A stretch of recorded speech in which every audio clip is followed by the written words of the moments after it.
All right. Good morning, everyone.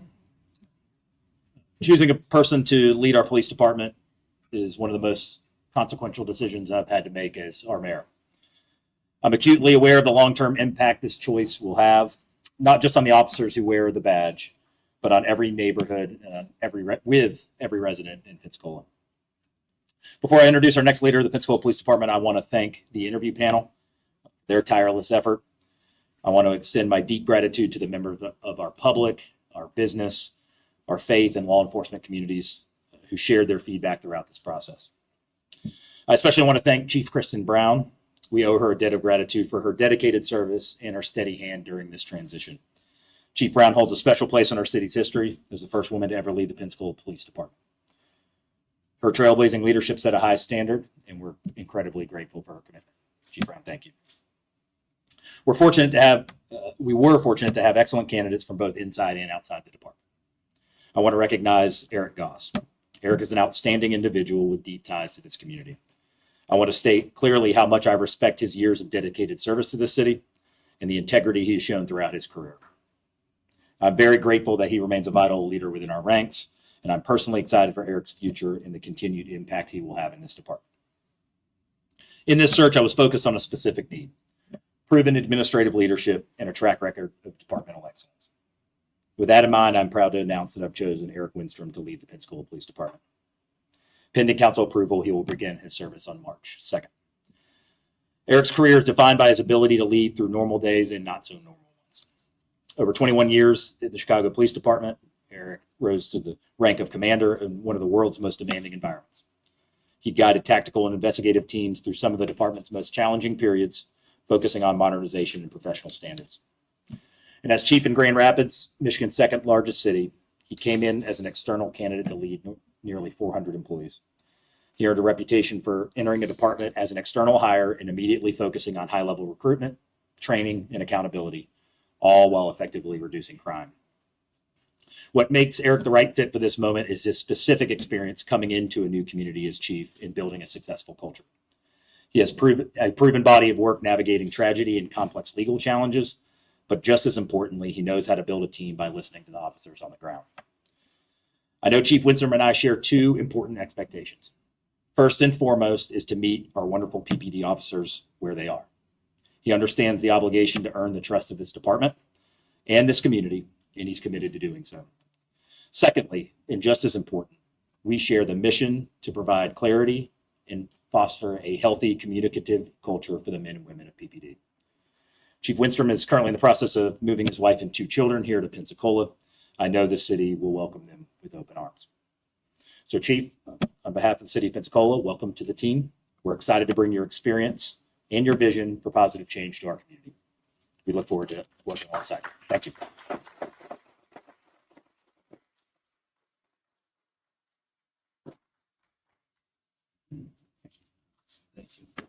Thank you, Mayor. Boy, so many people to thank, but I'll start by thanking all the community members echo Mayor Reeves' comments about the extensive panels that were held, the people that were very much engaged, and you can tell that this community cares very much about the direction of the city, about the direction of the police department. Want to thank the police officers. As you may or may not know, you probably guessed, police officers have a tendency to be a little bit cynical and a little bit skeptical, and trust for police because of everything that we go through in our career and everything we see. You have to earn that trust. I recognize the passion of the police officers, the care they have for the city, the care they have for the department, and the care they have for their coworkers very much. And the worst thing that could be is if I came here a few weeks ago for the interviews and there was apathy in the police department. But I met the police department, met a lot of the officers, a lot of the professional staff, and you could say they are very passionate about making sure that the next chief cares as deeply as they do. And I just want to confirm, I care as much as they do. I care very much about the city. I care very much about the police department and very much about the men and women who work there. So finally, I'll say, well, not finally, because I got one other person to thank, but I want to thank Mayor Reeves for placing his trust in me. I've told him, and I'll tell you, I will not let you down. I will be the hardest working employee of the city. I'll definitely be the hardest working member of the police department. So, big thanks to the mayor, and most importantly, thank you to my wife Rachel and my son Connor and my daughter Molly, who have been on this journey with us. We're extremely excited to make this, which is a wonderful city, their home. And I was just asking in a radio interview, what does success look like for me as a police chief? And I say success for me is going to look like when my kids are looking to enter the workforce, looking to start a family of their own, and that they look at and they say that I want to stay right here in Pensacola. And the police department success is tied hand in hand with the success of the overall city. Super excited to be a part of this. A great honor. Thank you so much.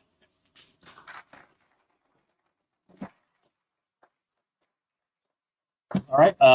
Yeah, we'll take any questions for myself or Chief Winstrom.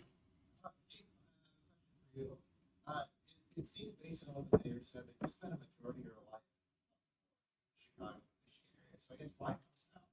Why come south so much? Well, it's not just about coming south. You know, I don't mind the cold so much. When I got in the car yesterday to go to the airport, it was 14 degrees and there's a foot of snow on the ground. It's tough to leave that, but it's but that's not the only reason. I really don't mind the cold weather. There's something special going on in Pensacola. A lot of times when you're living in the city or when you're working in a police department, you don't quite understand the reputation that city or police department has outside in other places. And when this job posted and this opportunity came up, thinking about Pensacola is a city that's progressing, it's advancing, it's becoming that city that is beckoning people. That, like I said about my kids, this is a place that we want to make our forever home, and we want everybody to feel that way. But it's doing it in a way that's very responsible, where it's looking to lift everyone up together. There's a lot of talk. I met with a large group of church clergy. We talked a lot about gentrification and growing a city ethically. And this is a city, you look out the window here and see some of the construction going on. It's a city that's growing, but it's doing it in an ethical way. All of that is tied directly to policing, protecting people from theft, protecting people from violence. The success of a police department. Show me a successful police department and you'll see a successful city. You never see the other way around. You don't look anywhere in the United States and see a failed police department, but a city that people want to move to. It just doesn't work that way. So a great opportunity to be a successful police chief in a great city.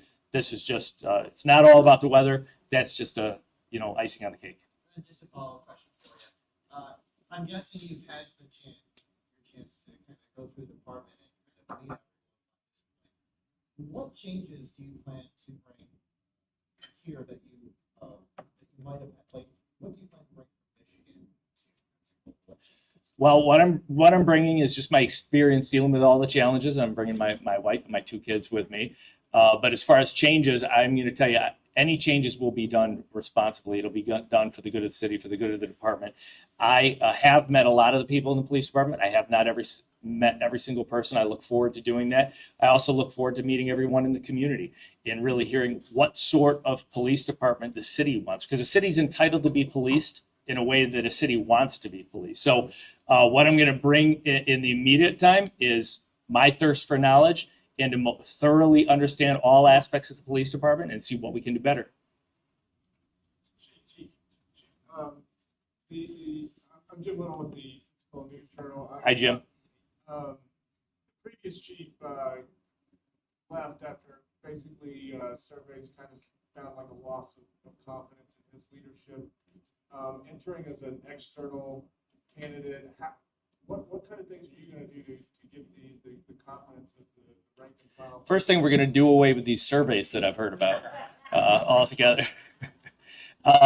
Look, there's no magic wand for trust, for a chief to get trust. I know staffing is a challenge across the country.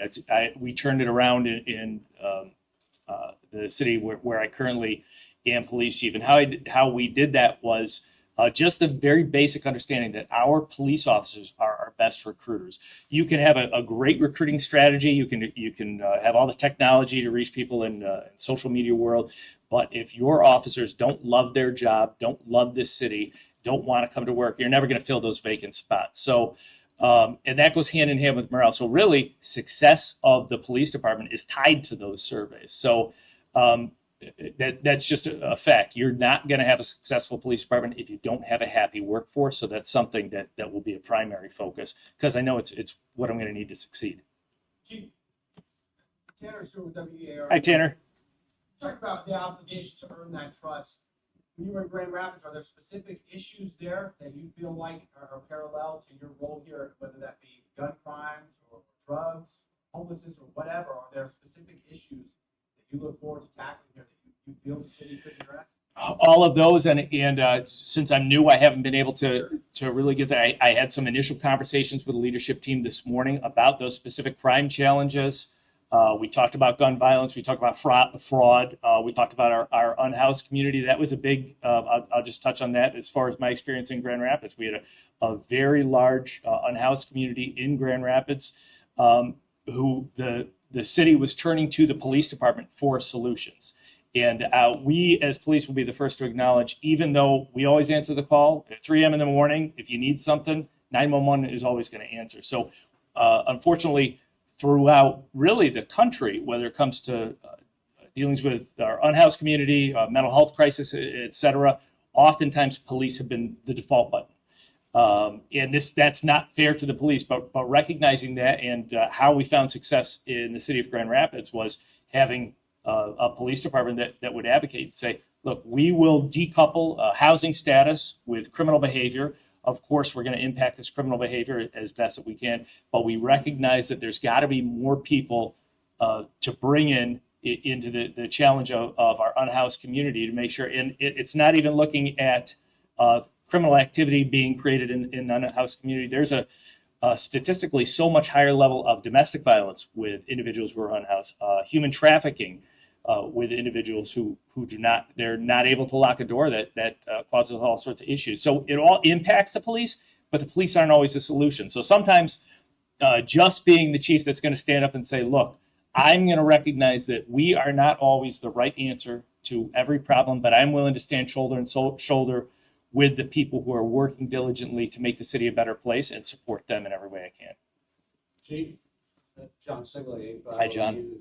In Grand Rapids, do you have any experience with the 287G protocols for Homeland Security with regards to ICE and ICE operations? Did you have any experience with that? We weren't in a 287 and aren't currently in a 287G agreement. I'm very familiar with what you're saying. Yeah, we do have federal partners.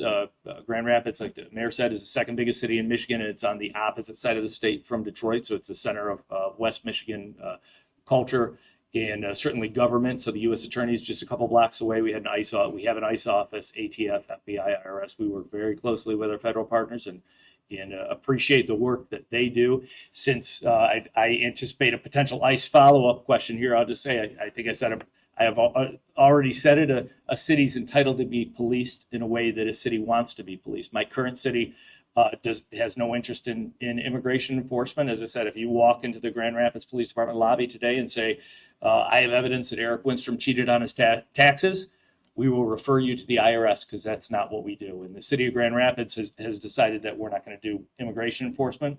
Certainly when ICE calls because of a dangerous situation, we absolutely respond. We have a very good relationship with all our federal law enforcement partners, and the safety of everyone involved on both sides of the equation are paramount to us. So we have a great working relationship, but we don't actually engage in a 287G agreement. Stepping into the 287G agreement, let's call the police. Do you have any thoughts on how that will work, or do you just going to depend on the existing protocols that are in place? I will. We have in Grand Rapids currently an agreement with the ATF, currently with the FBI, currently with the DEA. So very familiar with those type of agreements. Federal task force, that's more of a hot button issue just because of the political aspect of it, but it will not be a challenge at all. What specifically lead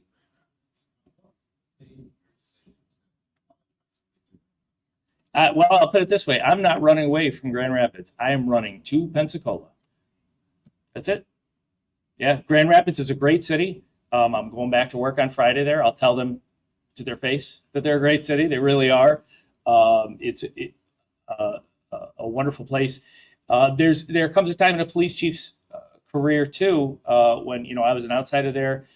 I inherited a police department that was really, really struggling, and the city was thirsting for big changes, big reforms, and I sort of had this, this giant challenge in front of me from the city manager who was fortunate, who believed in me and said, "I think you can do this." And to be blunt, we did it. That police department is 180 degrees different from where we started it. We have filled every budgeted vacancy. We have grown the size of the police department. We have reduced crime enormously. We have made huge strides in protecting our homeless population. And it just seems like the right time. Sometimes you got to go out on top. Hi, Hannah. You feel gave you that extra push? I've actually spoke to both candidates. Brian Dugan from Tampa and I have been texting back and forth. He reached out to congratulate me. Super qualified. Eric Goss, just met with him this morning. Super qualified. He's got a lot of institutional knowledge, which I'm going to rely on in my job. I think if you just look at it from an experience point of view, that I've done this exact job. A lot of this feels like deja vu to me. When I was hired in the city of Grand Rapids, I was an outsider. I was facing an internal candidate. Even though they're only about 3 hours away, I had a lot of, we don't want a guy from Chicago. This is Grand Rapids. We have nothing to do with Chicago. This is totally different. They're on the other side of the lake. It's like I said, it feels like deja vu. Been through that before, and dealt with all these challenges. So I think if you're just going to say, not one of us is better or worse, just the experience that I bring of entering as an outsider and working to make a police department as good as it can possibly be. But two great candidates, and I'm sure they've got great careers ahead of them, and I think a lasting friendship with me and both of them. Chief, what would be your message to an officer or anyone inside the department that raised that issue to you, that you're an outsider? Who did? No, I'm kidding. What's your message to those that question? Here's my message. I get it. I get it. I was a young police officer myself, and Chicago has a bunch of different units, so I was constantly working for new bosses. But we had outside superintendents in Chicago, is what they call the leader of the police department. I worked for a boss from the NYPD. I worked for a boss from the LAPD. I worked for a boss from the Dallas Police Department. All outsiders who had a different perspective, and all of them were met with skepticism by me because they were strangers. So I'm just going to say, I get it. Keep an open mind. I know that I have to earn your trust, and I'm going to work extremely hard. And it's not just the police department. There's others in the community too who I think would have been more comfortable with somebody from inside the community. So my message to both the skeptical police officer and the skeptical resident of the city of Pensacola, I get it. And I'm going to earn that trust. Chief, during the panel interviews, you talked about a little how you came into your law enforcement. Can you kind of recap that, and how does that inform the way you approach policing and the way you try to build trust with the community? I think maybe you're talking about the story I told about my brother when I was 11-year-old. My brother went to prison for selling a very small amount of cocaine. I'm not a fan of illegal narcotics. I know some people say that it's a victimless crime, but if you've ever had a loved one who overdosed it and died, if you ever have violence outside of where your kids are playing because of the drug trade, it's not a victimless crime. But having said that, 11-year-old me loved my brother. He's a reason, unfortunately, that I'm a Buffalo Bills fan. So, but I love him. I still love him to this day. He's been sober for over 30 years. And so that love, and I saw the devastation that his imprisonment had on my mom. And it just gave me a different perspective. And it let me understand, too, that my circumstances were different. I had an older brother to see the mistakes that he made and to change how I was moving forward. So really, when I'm on the street as a patrol officer, it's there before the grace of God go I, whether I'm dealing with someone who I'm putting handcuffs on, whether I'm talking to someone who does not have a house to go home to, that empathy that comes from having loved ones in your life who've gone through things. And something I tell all the new police officers that I hire early on is that you'll be a success if you just respond to every incident like you're responding to how you would want a police officer to respond to your mom's house, to a loved one's house. And it hasn't always been that way. We are a profession that 25 years ago, you were more likely to feel like you had an occupying army policing you. And that's a culture change that we had to shift. So just that experience and that empathy, I think, is important, but you don't have to live it to get it. You can read about it, you can understand it. One other thing, when I know I haven't made any hiring decisions here yet, but we can train you how to be a very good police officer, but we cannot train you to have very good character. So what I will be looking for when I make those hiring decisions is we'll be hiring for character. We know we have I spoke to a training lieutenant today. We know we have an excellent system in place in the Pensacola Police Department. And we're going to give them great candidates, but we're going to get good people because that's what the city deserves. Chief, question about surveillance technology in general. Shot spotter, red light cameras, license plate readers.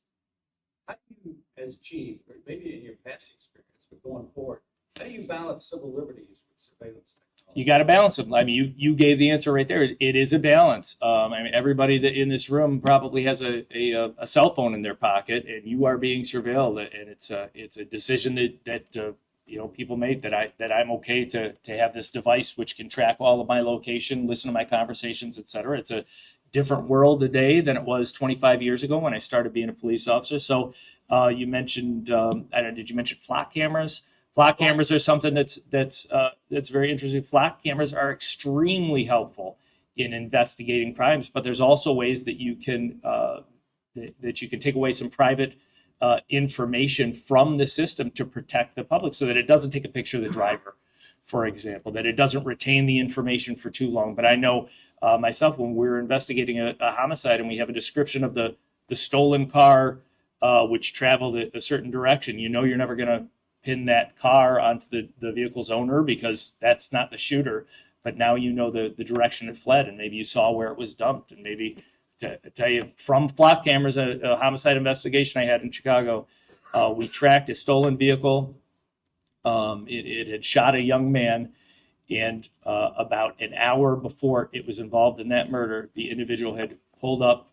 We figured this out through flock cameras, pulled up to a Dairy Queen drive-through without a ski mask and we had a perfect crystal clear picture of him eating an ice cream cone. And that same car in the same outfit was then seen when he had a ski mask on committing, and we got him charged and convicted of murder. So super effective tool, but there's got to be a balance there. That's the same thing. You want to talk about any of the other? ShotSpotter. ShotSpotter is a great technology. ShotSpotter, essentially what it boils down to, it tells you where bullets are coming out of guns. That's it. That's all it says. And that is a very important data point for a police department to have, especially if you are in a challenged neighborhood or a neighborhood that maybe doesn't have the best relationship with the police, that they're hesitant to call 911. Because I can tell you myself personally, I've responded to ShotSpotter complaints and found an individual who was struck by bullets and in need of medical attention prior to anyone calling 911. And that's a challenge that Chicago's going through now as they were, either throwing away their contract or doing it. I get the politics of it too. It's could we use that money for other things? But if there are bullets if there are children being shot in your city, ShotSpotter is an extremely effective and good technology. Mayor, Yeah, sure. what made you want to go with an external? Well, I entered this process not looking at internal or external anything. What we look for is the best person most fit for the job today. And I can certainly say with conviction that Chief Winstrom is that. You're fully aware, and certainly all of you in the media have covered what has taken place, what our expectation in the last year, what our expectations are. And so I did not prescribe to the definitions of internal or external. If you're an internal candidate, certainly there's value of knowing the community, knowing the same way there's value in having experience. It's just a matter of priority. And I think in this particular moment in our police department, that having where we found ourselves not only with the departure of a chief, but an unforeseen retirement of a deputy chief, we found ourselves in a position where we lacked, just in this moment, we really lacked that organizational leadership depth. But the thing I'm probably most excited about long term is we have amazing people ready to build that bench. Look, I feel like if Chief Winstrom does his job and I do my job, we should, for the foreseeable future, be a high-performing department of which we would continue to rotate in and promote from within. There's no better symbol of high performance than having people ready to go and to be able to go into those roles. And so that has nothing to do with an internal candidate. It's just about what we prioritize as the key need for our department at this particular moment. Mayor, what's your message to people like Dr. new police chief, downtown's getting renovated, about like kind of good things to come?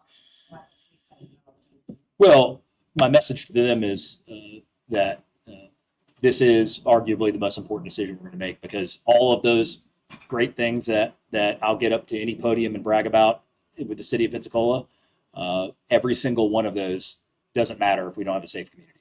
So I said that when I was knocking doors. I've said that for the last 3 years. The bottom line is public safety has an impact on everyone. It's a bipartisan issue. We all want to be safe where we sleep and where our children sleep. So my primary focus is we've got to get the number one thing right, and we got to continue the progression. We have an amazing department here, and we have a safe city here, but we aren't going to rest on our laurels and point back to surveys or polls about safe cities from 4 or 5 years ago. That's one amazing point in time, but we have to continue that progress. And so my message to citizens is we've made the decision and we have a chief that puts us in the best possible position to continue to make Pensacola a safe community.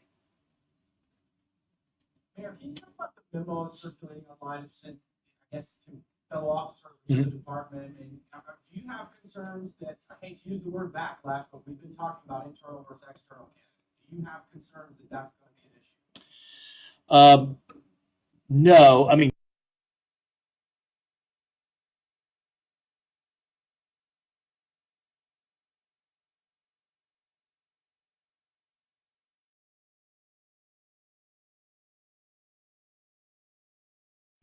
first of all, I think that was easy politically, easy on Facebook, none of that should matter.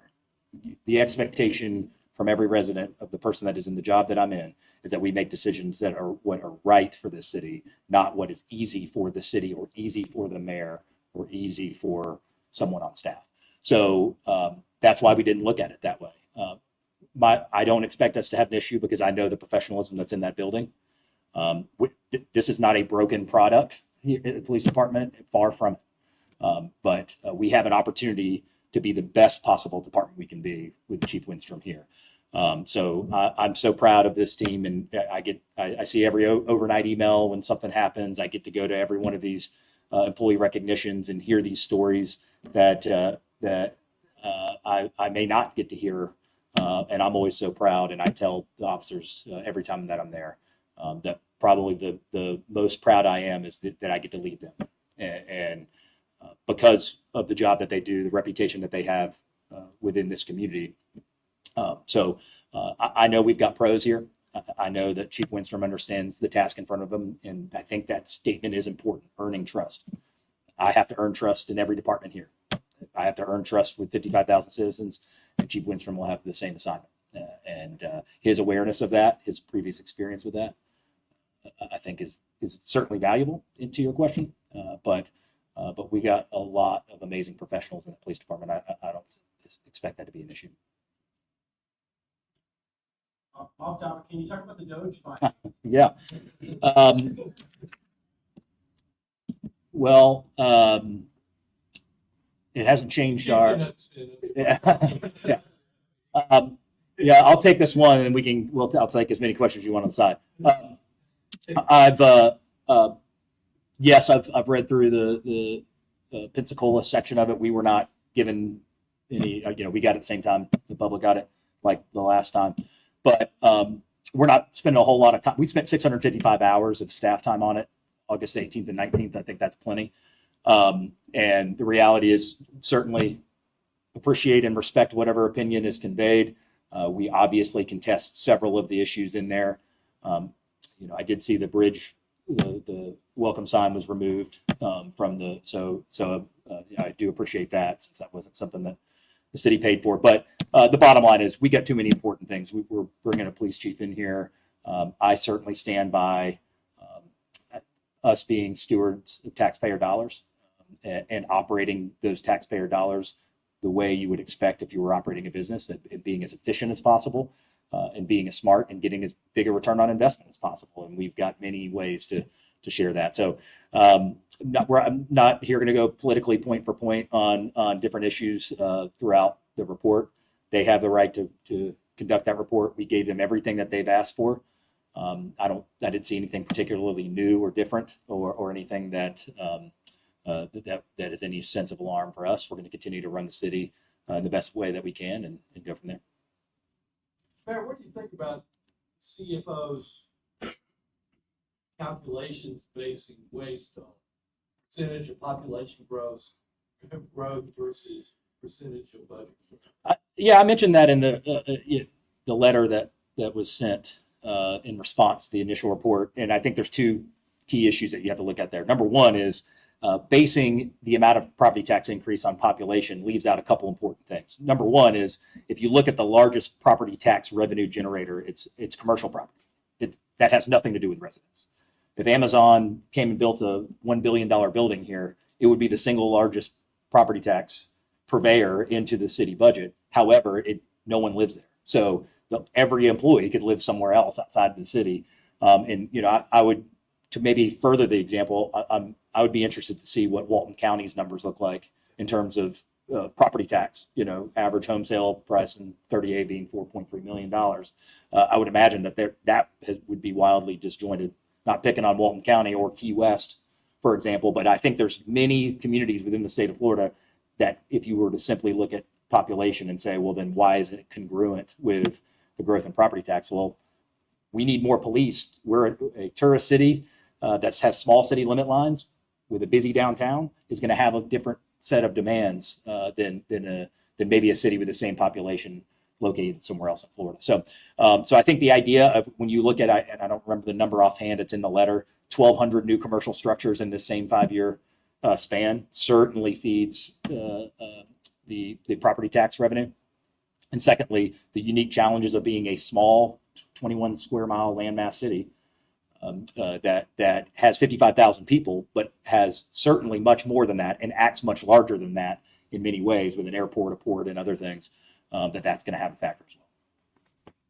Mayor, off topic, please, but in your discussions with Verdon, Project Pave, have you talked to them about reaching out to local vendors, local shipbuilders, and others to bring them into this project?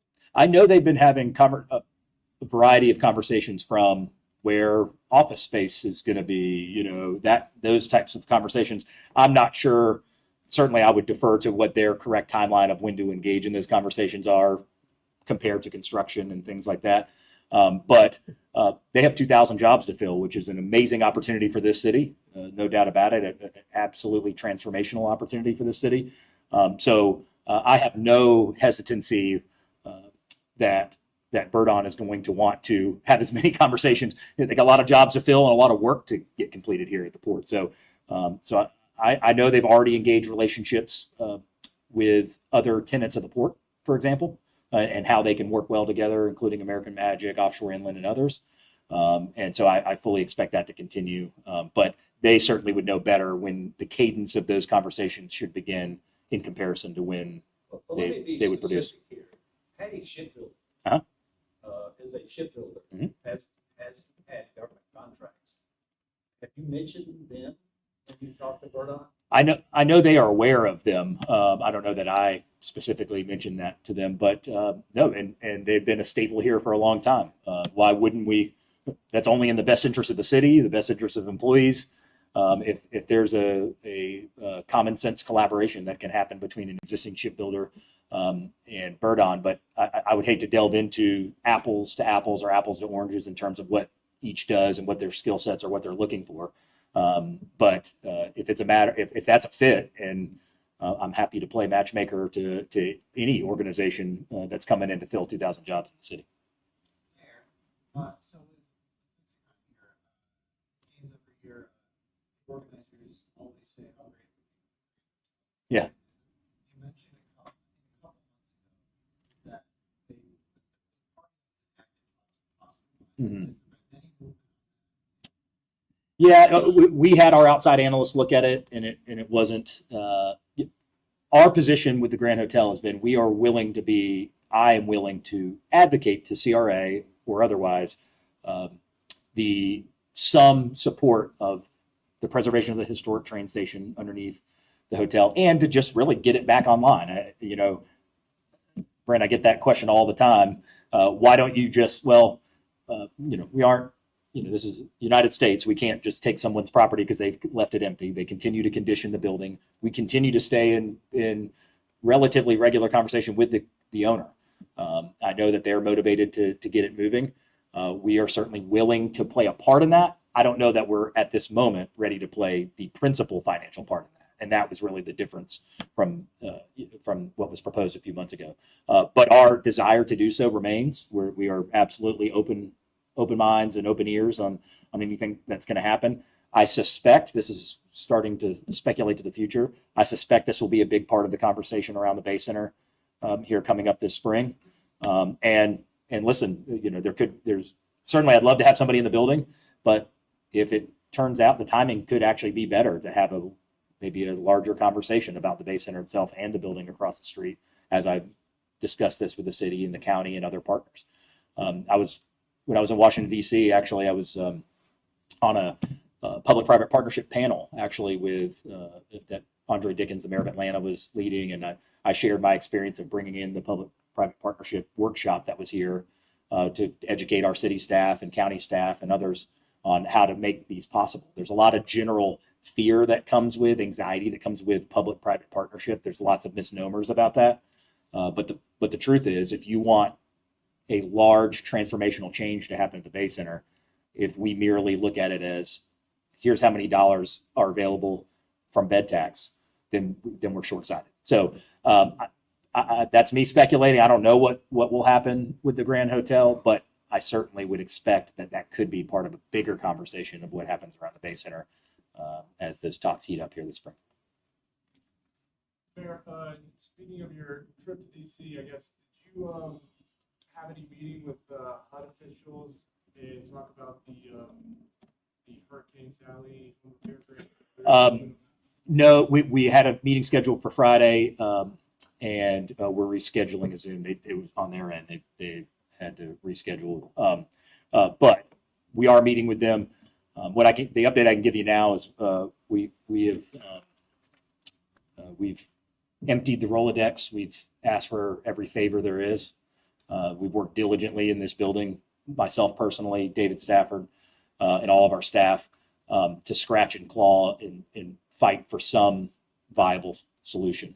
I can't give you exactly what that is yet. We're continuing to, we think there could be some light, which I'm certainly proud of, given the fact that we have an email from last year that says there is a 0.0% chance that you will get an extension, like written out, 0.0% chance you'll get an extension. And we certainly took Florida Commerce's advice, as we mentioned, on that we aren't going to be able to spend those dollars and to move those dollars. So we're looking under every rock that we can find to at least, it certainly will not be 5.8 because of the time frame. But we're fighting. We're talking with our county partners, seeing if there's something they can do. So more to come on that. But between inside conversations with HUD, Florida Commerce, and others that have happened, through several meetings in this process, we're working at it, and we'll have more to report to you soon. Mayor, I thought Rolodexes were a boomer thing. Yeah, yeah. I think Vince Wibbs left his on the 7th floor now. On the subject, I know. subject of PPV, is Harold Dawson's idea of a community development district in Maritime Park, is that line of thinking still moving? Does it have any traction here in the city? Yeah, I mean, it ball's in their court, obviously, to get all of that work through. We've really just talked philosophy at this point about would we be willing to entertain that yet? And our answer, as with most things, is sure. We'll listen. We'll hear you out on anything, and then we're going to end up doing the same math you do and figure out if this makes sense for the city. So I know they continue to pursue that. That's ongoing, but there's not anything or any decision on our desk at this point about whether that will or won't happen. But that would be the key to potentially unlock the garage, structured garage. Absolutely. I think certainly my intent is to figure out how to, if parcel 4 happens as proposed or some version of it as proposed, we're going to need at least 350 parking spaces that the city's going to have to provide because we're already providing those now and those have parking obligations. So we'll come up with every inventive, creative way to get that funded that isn't going to just be coming out of the general fund or coming out of LOST. We have too many demands, higher priority even demands on those dollars. So we got to get creative and certainly agree or disagree. I would back the reputation of this administration that we get creative and we figure out ways to fund things that might take a little extra elbow grease or blood, sweat, and tears, whatever you want to call it. With the grant money we brought in or even in the case of Burdon, as an example, a $275 million project that, won't have to have any direct financial impact on the city's coffers. So, we're very excited for that and we'll continue to if it makes sense for us, we'll continue to push it forward. You're a consultant with the Bay Center District. Uh-huh. A CDD could be a solution to that. But down in Tampa, the Tampa Bay Rays, Major League Baseball, they're going to create a CDT to build a new stadium over on Dale Mabry.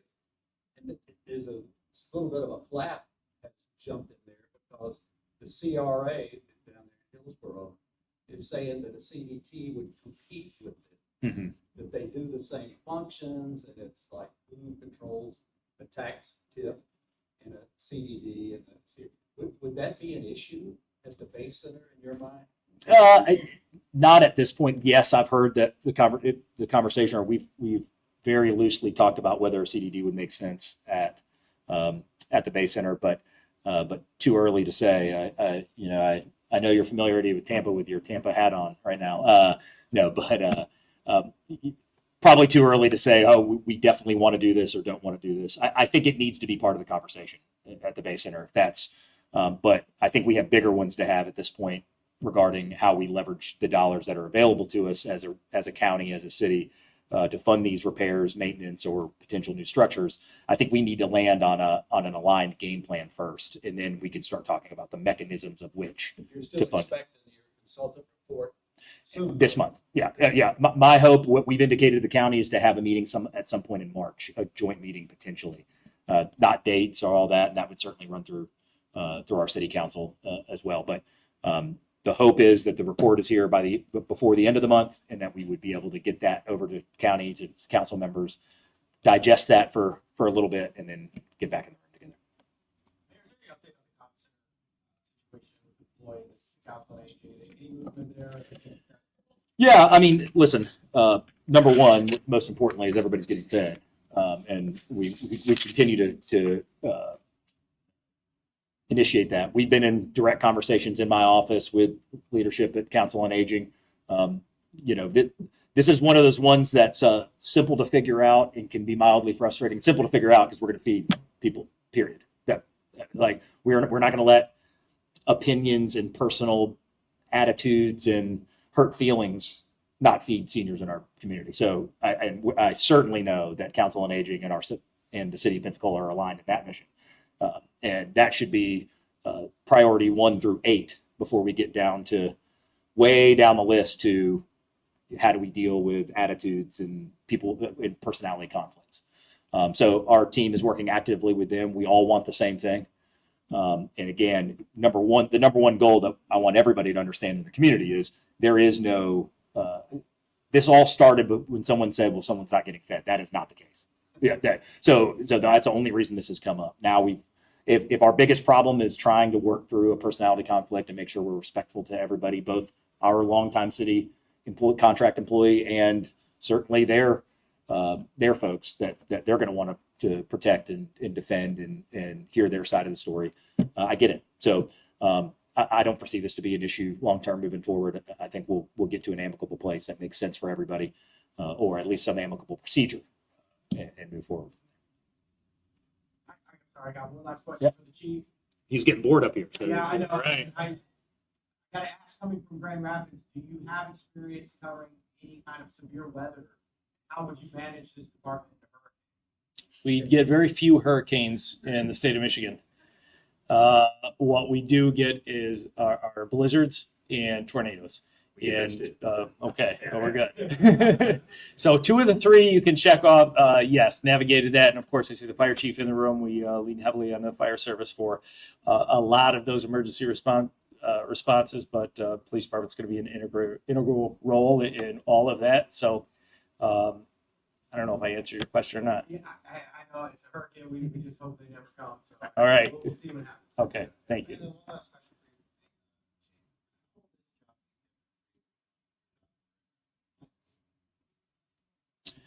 for you. Well, I guess that's to be determined because, as I've said a couple times now, the city's entitled to be policed how it wants to be policed, and so getting out there, meeting the community, even more than I already have, substantially more, meeting as many people as I can, and see what the vision of the city is for policing is going to guide the direction that policing takes it in the city, and that's just it. Every community is different. What works in the city of Chicago doesn't work in LA, doesn't work in Grand Rapids, and might not work in Pensacola. So it's going to be tailoring the police department to what the city wants. Mayor, do we have an update on FDOT, Burger Street?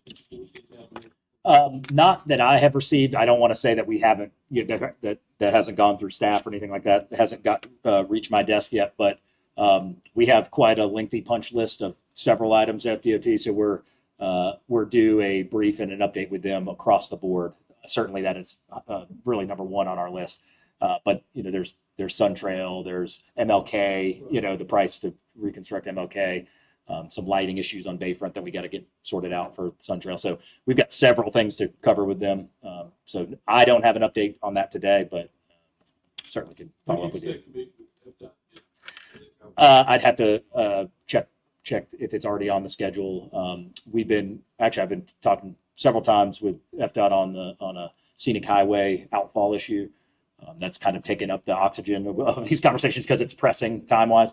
So I don't have an exact date yet, but we can certainly get you one when we're going to meet with them. Do we have any progress in the memo with Children's Trust on the child? Yeah, actually, the latest update yesterday, the lawyers were going back and forth down to the wit's end, and I believe we have sent kind of our this is it situation. So.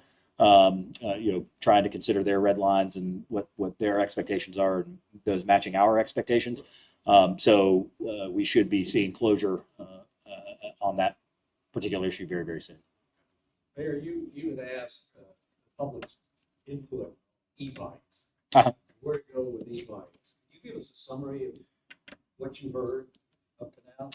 Well, it's 50-50. I'm just kidding. That's every issue that I deal with. No. I actually think there's a general consensus. What I've gathered was there's a general consensus about, I don't think anybody's saying, what are you talking about? Having 11 and 12-year-olds on bikes going 30 miles an hour makes total sense. So I think there's one sense of agreement there. Where the issue is going to lie is what can we enforce? What can our police department enforce that we're not putting them in a difficult situation? Certainly their opinion on this is going to be the number one factor for me, because the last thing I want to do is put a rule out that has zero ability to be enforced or makes it a time suck or a bandwidth from our police department. So I think at this point, not trying to overdo it. We remain focused on the class 3 e-bike situation, those 20 to 28 mile an hour or modified, actually. Some could be modified and go even faster.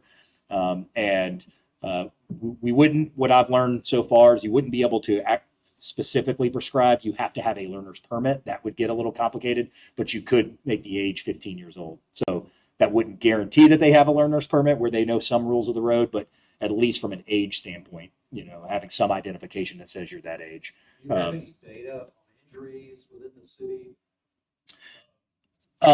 No, not offhand. That all we know is that this is a relatively new thing, and the technology is outpacing our ability to enforce anything. And remember, it's not just the 11 or 12-year-old kid on an e-bike going 30 miles an hour. It's the driver, it's the pedestrian, it's everybody else that could be potentially impacted by someone not really knowing the rules of the road. I don't remember the bill number. I know there is something coming through the state legislature right now. And I know in tandem with that, our city attorney's office is working on moving something forward. But I've been in enough cycles of this. What I imagine is we'll try to get something ready to go, but we're going to be patient and see what the state legislature comes back with, because there's no use of us rushing something that would be preempted or changed by the state government 30 days later. So we will work concurrently alongside the state legislature to figure out what the next step is with e-bikes. Mayor? Yeah. This is it for me. Maybe both of you could answer this, but legally on the challenges for bringing in a chief from Michigan into Pensacola, do you look at the different statutes? And Chief, you may be able to better answer this. Do you have to kind of retrain yourself at all? Where do you take a step back and say, I'm not in Grand Rapids anymore, I have to follow these new laws, or how much of it's universal? Well, the heart of a police officer, I'd say, is universal. So I've got that going for me. But otherwise, you're right. There's a licensing process here, just as there was when I left the state of Illinois and went to Michigan. There's some training I'll have to do, and actually a licensing test that I'll have to take before I become officially certified here. Not an insurmountable task, a lot of crossover. So I have no concerns. But you're right. There is some hoops to jump through. Anything else? All right, guys. Thank you so much. Thanks for being here.